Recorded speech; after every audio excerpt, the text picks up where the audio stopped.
Ça tourne. Bonjour à toi et bienvenue sur cette vidéo. Le concept vue de ma fenêtre m'a bien plu sur le titre de la vidéo précédente. Et du coup, ça m'a donné l'idée de faire une page. Alors je ne sais pas encore si c'est Facebook ou YouTube, mais une page qui va s'appeler La vue de ma fenêtre. Parce que justement, la vue de ma fenêtre me rappelle bien que tout change. Quand je regarde à ma fenêtre, je vois que tout change. C'est-à-dire que le matin il peut faire beau et l'après-midi il peut faire soleil, il peut faire de la pluie. C'est-à-dire que quand je vois de ma fenêtre aussi, eh bien, je peux voir un papillon qui passe et puis l'instant d'après il n'est plus là. Je peux voir une fleur qui danse avec la vie un jour et puis le jour d'après cette fleur est devenue un fruit ou elle est morte. Enfin bref, elle n'existe plus à partir de ce que je vois. Donc à partir de ma fenêtre, à partir de ma vue, tout bouge, tout change. Ça me rappelle aussi que chaque être humain a une vue différente puisque regarde d'une fenêtre différente. Donc je ne peux pas dire à quelqu'un que ce qu'il voit est vrai ou faux en fait. C'est pas possible. Parce que je ne vois pas de sa fenêtre. Il faudrait que je puisse voir de sa fenêtre. Et encore, peut-être que ce que je pourrais dire, et encore, ça serait que les carreaux de sa fenêtre sont sales. Et que s'il nettoyait, peut-être qu'il aurait une meilleure vue, moins trouble. Mais ce qu'il voit, il le voit. Sa réalité physique, imaginaire, peu importe comment on l'appelle, sa réalité, c'est sa réalité, elle est réelle pour lui. Donc la vue de ma fenêtre, c'est un bon concept, je trouve. Et à partir de la vue de ma fenêtre, je sais que ce que je vois aujourd'hui, voilà, ça va pas être comme ce que je vais voir demain. Donc vraiment, je ne peux pas m'attacher en fait à ce que je vois de ma fenêtre. Et donc ce que je dis par rapport à ce que je vois de ma fenêtre, eh bien je ne peux pas m'y attacher non plus. Et je vous invite à ne surtout pas vous y attacher, bien sûr.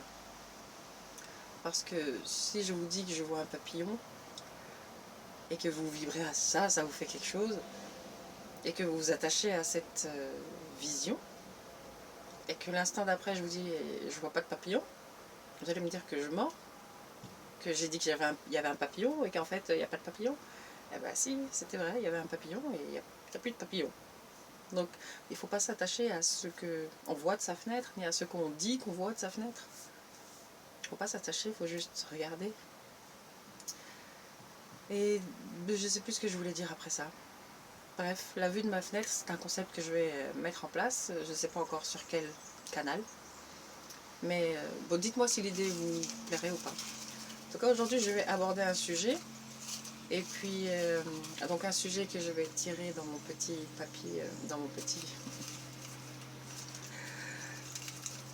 lot de sujets. Alors, j'avais noté sur un papier différents thèmes. Parfois, j'avais écrit un mot, parfois une phrase. Et je ne sais plus trop ce que j'avais écrit. Je vais en tirer un. Et comme ça, ça me permet d'aborder un sujet en freestyle. Donc librement, sans même l'avoir imaginé, puisque je vais le découvrir en même temps que vous. Et bien, donc sûrement que je vais dire des bêtises, mais le but du jeu, c'est aussi que je m'écoute parler, pour voir si ce que je dis, ça a du sens ou pas. Et puis, on verra bien ce que ça donne. Hein. Ok. Les émotions, je ne sais pas si vous voyez. C'est un peu à l'envers. Les émotions.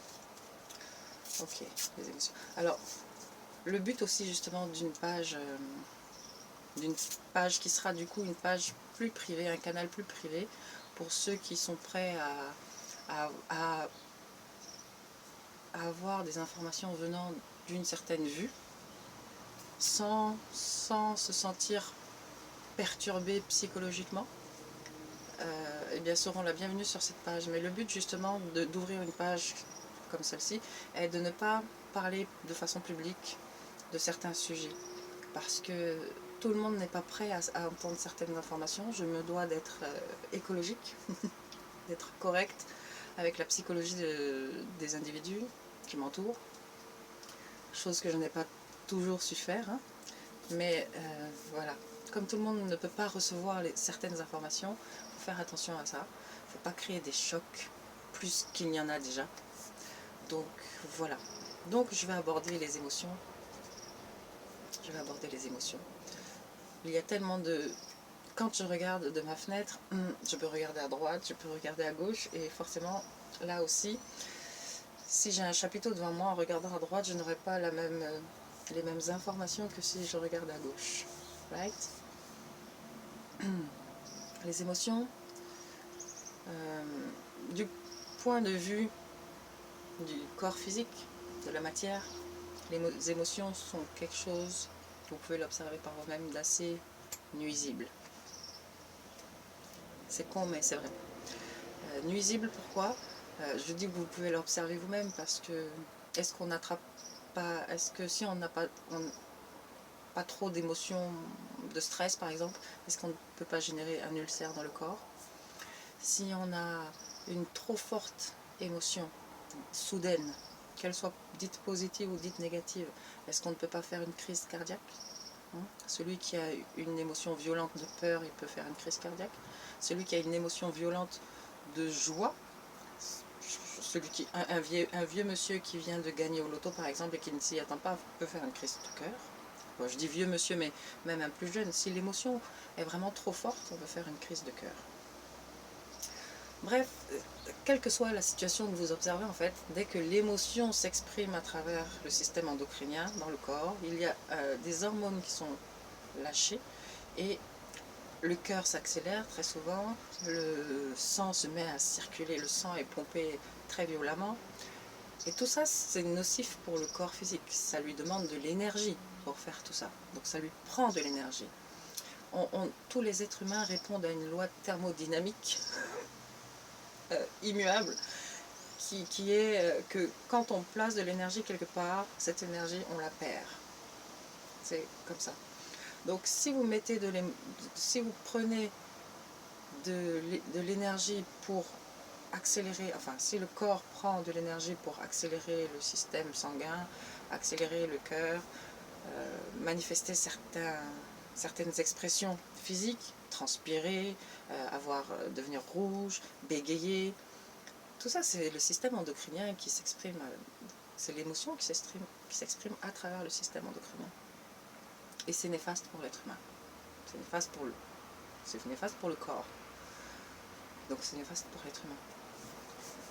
D'un point de vue physique, d'un point de vue psychologique.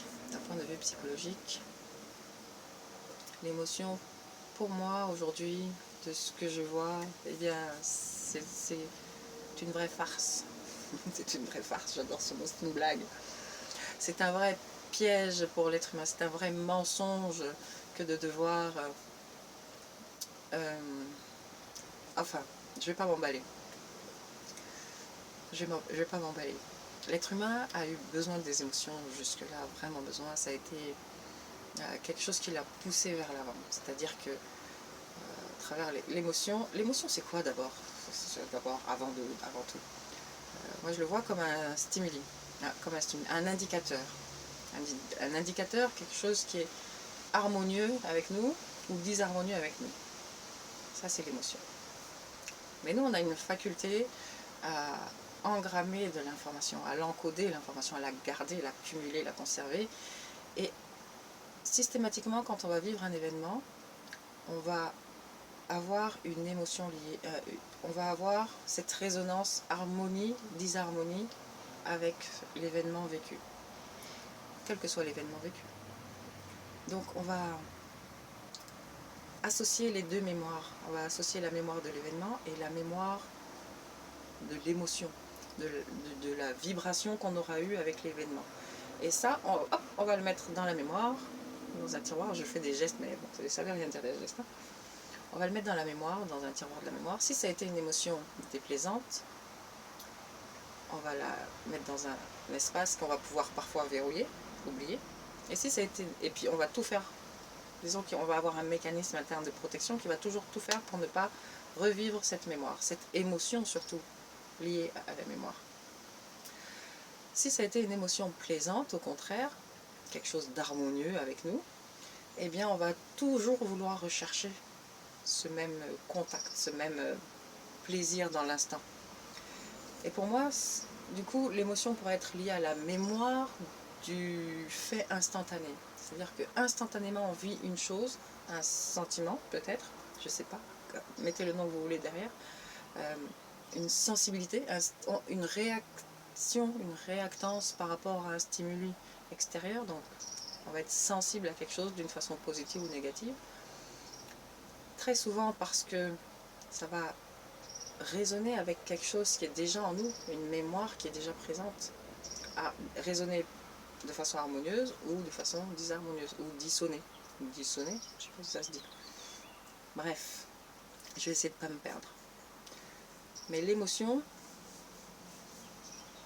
quand on dit qu'on aime, quand on parle d'amour, on parle d'émotion, mais on parle aussi parfois de sentiments. Alors, comme avec les mots ont parfois des concepts mélangés, alors on n'utilise parfois pas le bon mot pour le bon concept, donc c'est compliqué. Mais vous voyez, l'émotion pour moi c'est vraiment la trace laissée par un instant vécu, un instant présent. Et comme on est très attaché à la mémoire, on est très attaché forcément à l'émotion qui va avec la mémoire. Il y a autre chose aussi avec l'émotion, c'est qu'on a toujours appris à l'être humain à... Alors,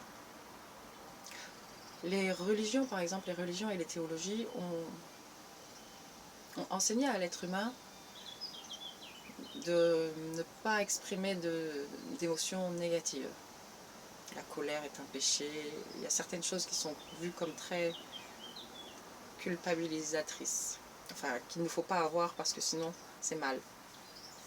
Et ça avait du bon parce que la colère est très nuisible à l'être humain, elle le tire vers le bas, plutôt que de le porter comme par exemple la compassion, ou la joie, ou ces choses-là. Tout ce qui va être considéré comme positif. Donc ça a eu du bon, ça a eu du bon. Néanmoins, on a aussi enseigné à l'être humain qu'il ne fallait pas exprimer n'importe comment ses émotions. Quand l'émotion, elle s'exprime dans l'être humain au moment où elle s'exprime. Personne ne décide quand l'émotion va s'exprimer, ni comment elle va s'exprimer. L'émotion, elle s'exprime à travers le système endocrinien, et à ce moment-là, on sait qu'il y a émotion. Et on a forcé un encodage qui est qu'il ne faut pas exprimer l'émotion n'importe comment, ni n'importe quand, ni, enfin, en fonction de la situation, il y a une façon dont il faut faire pour agir par rapport à l'émotion. Il faut la contrôler.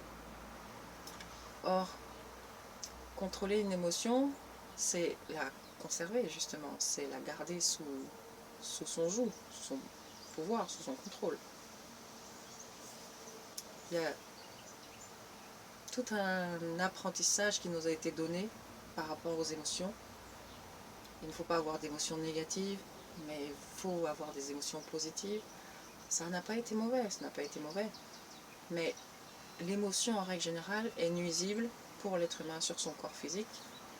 Et au niveau de sa psychologie, eh bien c'est par l'émotion qu'on va pouvoir manipuler l'être humain. Tous les systèmes qui existent sont faits sur la manipulation par la peur, la manipulation par l'émotion. Absolument tous les systèmes qui existent. Absolument tous les systèmes. Et avant la peur, enfin il y a la peur, je ne sais pas lequel des deux mettre en premier en fait, comme émotion clé de manipulation, si c'est la peur ou si c'est la culpabilité. Parce que la culpabilité est une des meilleures baguettes magiques du système de manipulation. Donc l'émotion, pour la psychologie de l'être humain, elle le rend esclave. Comme je l'ai dit dans ma vidéo précédente, si je sais que tu as peur des chiens, eh bien je peux te manipuler avec un chien. Si je sais que tu as peur d'aller en prison, eh bien je peux te manipuler avec cette idée-là. Si je sais que tu aimes les câlins, eh bien je peux te manipuler en te faisant des câlins. Si je sais que tu aimes les fleurs, je peux te manipuler en t'amenant des fleurs. Donc l'être humain va toujours être manipulé, influencé, modelé par cette partie-là de lui, sa partie émotionnelle. Donc les émotions, à vous de voir. À vous de voir ce qu'elles sont, ce qu'elles génèrent en vous, à vous d'observer comment vous êtes quand vous êtes avec des émotions. La honte, la gêne, la culpabilité, la peur, toutes ces émotions, effectivement, comment vous êtes avec. Mais regardez aussi, observez aussi vous, comment vous êtes quand vous êtes dans l'espoir, dans la joie, dans un genre de compassion, d'altruisme pour autrui. Regardez comment vous êtes aussi. Qu'est-ce qui vous pousse à être comme ça? Qu'est-ce qui s'exprime réellement? Parce que l'émotion correspond toujours à quelque chose qui cherche à s'exprimer. Qui s'exprime d'ailleurs, elle ne fait pas que chercher, elle s'exprime. Même quand on veut la contrôler, elle s'exprime. Donc, l'émotion, voilà, au-dessus du corps psychologique, je vous le rappelle, vous avez un corps qui vous sert à logiférer, à prendre des informations et à les poser simplement comme ça. Je vais vous donner un exemple. Le corps mental, quand il est libre de l'émotion, eh bien, si je me reçois une balle, quelqu'un m'envoie une balle et que la balle arrive, mon corps mental, qui est un corps mental adulte, hein, okay, qui sait prendre des informations, les analyser, vous voyez, et donner un résultat. S'il n'y a pas d'émotion, il va analyser la balle qui arrive, se dire bon, il y a une balle qui arrive, elle arrive comme ça, il va falloir que je me mette comme ça, et je me décale. Vous voyez, la balle passe à côté. Si l'émotionnel rentre en ligne de compte, mon corps mental, ouh, la balle, et je reste figé devant la balle. Et bam, je me prends la balle dans la tronche. C'est la simple différence. On a un corps mental qui nous sert vraiment à avoir des faits, à poser et à dire voilà, il faut agir comme ça. Il nous sert à être conséquentiel en fait, à poser des actes en conséquence pour demain. Un acte dont on peut percevoir les conséquences. Et ce corps mental, pour être efficace, il faut qu'il soit libéré de l'émotionnel. Parce que jusque-là, on se sert de ce corps mental, mais sous la domination de l'émotion. Donc, on va agir toujours dans l'intérêt de nos envies, et non dans l'intérêt de ce qui est utile de faire. Utile plus qu'important. Important, c'est encore un mot qui appartient à la psychologie, mais utile. Utile pour l'être humain. L'être humain, quel que soit l'être humain. Pas nous, pas nos envies, intelligent et utile pour l'être humain. Mais tant que c'est l'émotion qui va diriger, tant que c'est la partie liée à l'âme, celle qui doit justement être sauvée, celle qu'il faut à tout prix protéger, alors comment on peut la sauver? Enfin bref, il y a des questions autour de l'âme qu'on posera quand le moment viendra de parler de l'âme. Mais voilà pour l'émotion. Pour moi, il y a cet instant présent qu'on va vivre en relation avec l'extérieur, qui va être harmonieux ou disharmonieux. Et ça c'est harmonieux ou disharmonieux simplement avec le mémoriel que l'on a en nous. Sinon, c'est neutre. Si dans mon mémoriel, j'ai rien qui peut me dire que un petit écureuil c'est mignon, machin, ou qui peut au contraire me faire dire il faut avoir peur des écureuils parce que ça peut mordre, eh bien je suis neutre quand je vois un écureuil, par exemple. Peu importe ce que je regarde, si je n'ai rien dans mon mémoriel qui me permette de réagir à ce que je regarde, je le regarde juste et je le vibre en fait. Que ce soit un magnifique coucher de soleil ou que ce soit un caca de vache, c'est pareil. C'est une partie mémorielle en nous qui va vibrer avec certaines choses qu'elle va trouver harmonieuses ou disharmonieuses, mais si on s'éloigne, tout est harmonieux, tout est très très harmonieux. Si j'aime les petits lapins, c'est sûr que je vais trouver disharmonieux que les petits lapins se fassent manger par des loups. Mais quand il y a trop de petits lapins, tous ces petits lapins qui vont envahir l'espace où ils sont, eh bien ils vont commencer à ravager l'espace dans lequel ils sont. Il faut des prédateurs à ces petits lapins pour que l'écosystème soit équilibré. Donc à un moment donné, il y aura des prédateurs aux petits lapins. Et c'est très écologique. Et à un moment donné, quand il n'y aura plus de petits lapins, parce qu'il y a trop de prédateurs, eh bien les prédateurs vont mourir de faim et les petits lapins vont revenir. Donc à grande échelle, c'est très très harmonieux, c'est très écologique. Écologique, mais nous, comme perçoit de l'harmonie ou de la disharmonie par rapport à nous, à notre mémoire, notre expérience propre, individuelle ou collective, eh bien on va essayer de faire des transformations sans percevoir les conséquences de nos actes, parce que les transformations sont toujours faites à partir de l'émotion, et non de ce qui est écologique de faire. Donc voilà, je pense que c'est ce que je veux dire par rapport aux émotions. Il y a... Voilà. En plus ça fait 20 minutes, c'est largement suffisant. Bien écoutez, voilà. Je vous souhaite une belle journée. Prenez bien soin de vous. Pensez à respirer toujours. Pensez à respirer avec le nez. Sauf en cas de troubles respiratoires. La bouche ça peut aider, mais bon. Le nez c'est utile pour respirer. Et voilà, il sert à ça surtout. Ciao.